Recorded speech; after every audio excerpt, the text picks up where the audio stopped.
My name's Kay Maddox-Daines, and I'm the Director of Academic Development at Acacia Learning.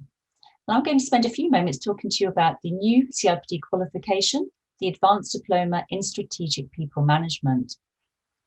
This qualification is divided into 4 core units, 3 specialist units, and a choice of 1 optional unit.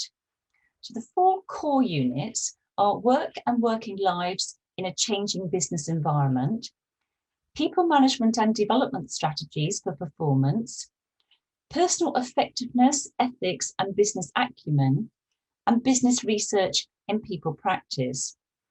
And I just want to spend a couple of moments just talking through what each of these modules are all about. So firstly, let's look at work and working lives in a changing business environment. And in this module, you'll focus on major ways in which leaders and managers are working with people in organisations to respond to globalisation and its significance for work and employment. And here you'll investigate the current and future thinking within organisations around technological developments and how new genders are evolving.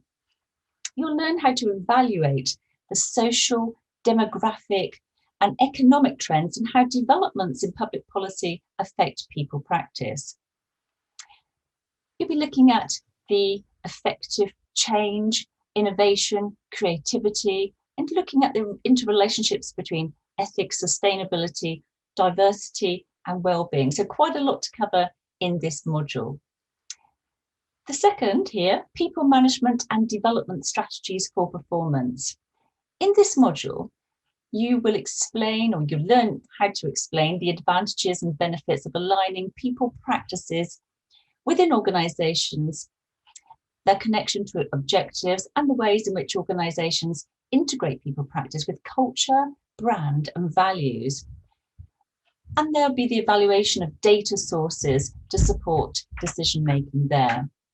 You'll develop an understanding of contemporary people practice through evaluation of the fields of resourcing and performance management. We'll also be exploring the fields of learning and development and organisational design and development, helping you to understand how these roles influence people professionals and support them in making decisions.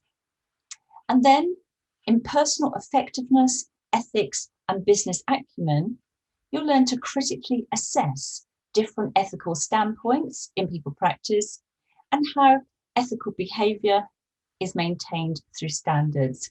You'll consider the business improvements in relation to working lives, evaluating well-being and fairness and the contribution of personal integrity within an organisation, as well as looking at ways in which we can collaborate effectively, both internally and externally, across a variety of business boundaries. And then finally, in terms of the core section, the business research in people practice, you'll plan business research project, including an examination of the themes that would add value to the organisation.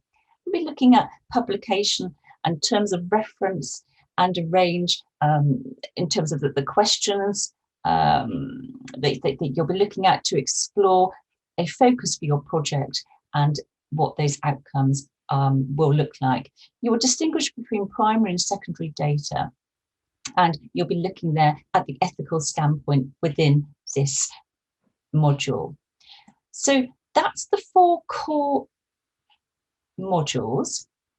Let's have a look then at the specialist ones also. Strategic employment relations, resourcing and talent management to sustain success, and strategic reward management. So there are the 3 core units there.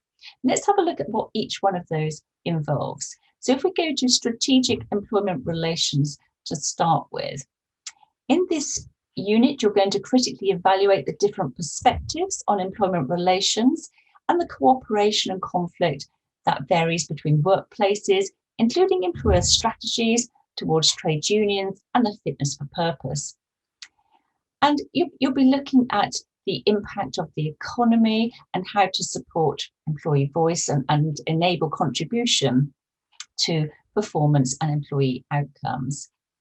You'll also critically analyse the role of collective bargaining in determining pay, and looking at the advantages and disadvantages of arbitration, conciliation, and mediation, and their role in the resolution of work disagreements.